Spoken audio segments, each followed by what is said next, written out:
بسم الله والحمد لله سيدين كو اوغا كرا عبادتيدا inay noqoto mid amba ay tahay mid Ilaahay subhanahu wa ta'ala agtiisa maqbuula ka ah waxaan ognahay inta aan joogna adduunka waxaan ku jirnaa imtixaan ardaygu markuu iskoolka dhiganayo amba uu jaamacadda dhiganayo wuxuu ku jiraa imtixaan cashir walba la siiyo cashirkaas waxaa ka dhashay su'aalahaas ka dhasho inuu ka jawaabo laga rabaa haddana kadib 4 bilood 6 bilood bil gasho wixii ahaataba imtixaan kale oo weyn ayaa jiro oo la yiraahdo imtixaan sanad dugsiyeed oo dhowr bilood mar la qaado marka sidaas si la mid ah markii aan joognay adduunka ee aan noolnahay laga bilaabo markii cunuga caloosha ka soo baxo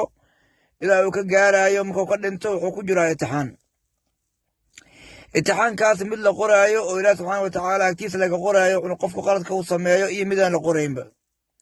oo waqti waxaa jirto ilma qofku wuxuu sameeyo aan loo qorayn oo la yiraahdo marfuucu qalam sidii ilma yarka qofka jiran qofka la walaa yani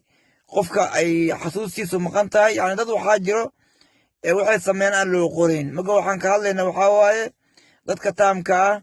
ee miirkooda iyo madaxooda uu taamka yahay أولم نعمركم ما يتذكر فيه من تذكر إلى سبحانه وتعالى أو كشك آيات القرآن مقي قان قاران إلا أي كالإنتان انت كالنحلة قالنك ما يلفظ من قول إلا لديه رغيب عتيد أي كسعة حسابته قفك النوعات سيدوكو أغا كرا إن اتحانك أو كجرو سؤالا أو كشقي إن السحيهين إن قلدين سيدوكو أغا كرا sida saxda ah oo guud imtixaanka ee aad ku jirto ee adduunyada ah natiijadiisa waxaad ogaa kartaa mugga aad qabriga gasho waayo waxaana la yiri waxaa jirta janno iyo naar jannada iyo naarta waxa ugu weyn ee aan shaqaysayo oo hayno waa janno inaan galno naarna aan ka badbaadno wal billah mugga janno iyo naar inaan u shaqayno oo midna ka badbaadno oo Ilaahay subhanahu wa ta'ala aan ka magan galno midna aan Ilaahay subhanahu wa ta'ala inana waafajiyana haleeshiyana galiyo oo aalkeeda naga yeelo Ilaahay subhanahu wa ta'ala weydiisano ee adduunka u joognaa muga intaasba waxa loogu tagaa muga godka gasho oo qabriga gasho qabrigu imma rawdatu min riyadil janna wa imma hufar min hufar an-nar inuu noqdo mid beeraha jannada kamid ah inuu ku noqdo iyo inuu naar ku noqdo wal ciyaadu billah muga intaan bal gaarin qabriga ee adduunka aad joogto ayaad waxaad u baahan tahay waxa aad sameynaysaa inay maqbuulo yihiin aad ogaato waayo waxaad sameynayaan aadan ogeyn waxa ay yihiin natiijada ka dhalan karta haddii aadan ogeyn waxa laga yaabaa inaad tiraa iga dhaafa ku caajisay waayo haddaad uun waxbarashada iska wado mugda ma caajisay oo aan imtixaan lagaa qaadin shahaado lagu siin Allah subhanahu wa ta'ala wuxuu yiri asigoona barayo in imtixaamka ama cibaadada aan sameynayno aakhira jawi aysan ahayn ee adduunkana in lagu helayo asigoona tusaayo ayaa wuxuu leeyahay inna as-salata tanhaa 'anil fahshaa'i wal munkar salaadu waxa ay tanhaa 'anil fahshaa'i wal munkar waxa ay ka reebee ama ay ka hor istaagay waxyaalaha xun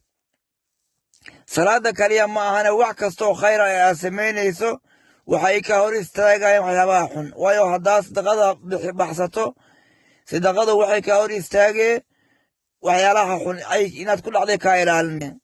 waxyaalaha wanaagsan inaad ku dhacdana waa ku fududeeyeen inaad waalidka adeecdo waxaad ku dadaasho waxa ay ka hor istaagay waxyaalaha xun marka cibaado kasta aan sameynayno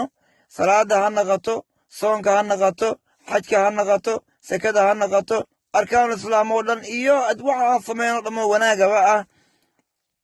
waxa ay noo fududeynayaan in aan Allah subhanahu wa ta'ala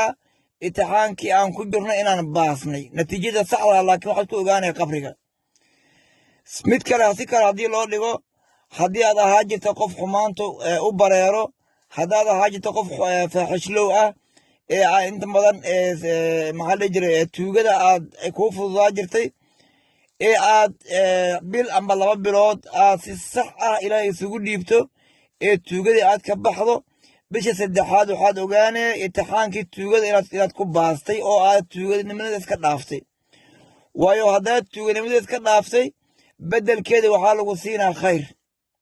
beddelkeedii waxaa lagugu beddelaa khayr.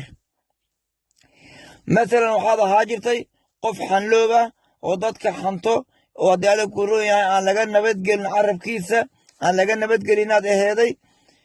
bil iyo 2 bilood ayaad ilaahay isku dhiibtay, waxaad ballan qaaday oo ilaahay kula ballantay.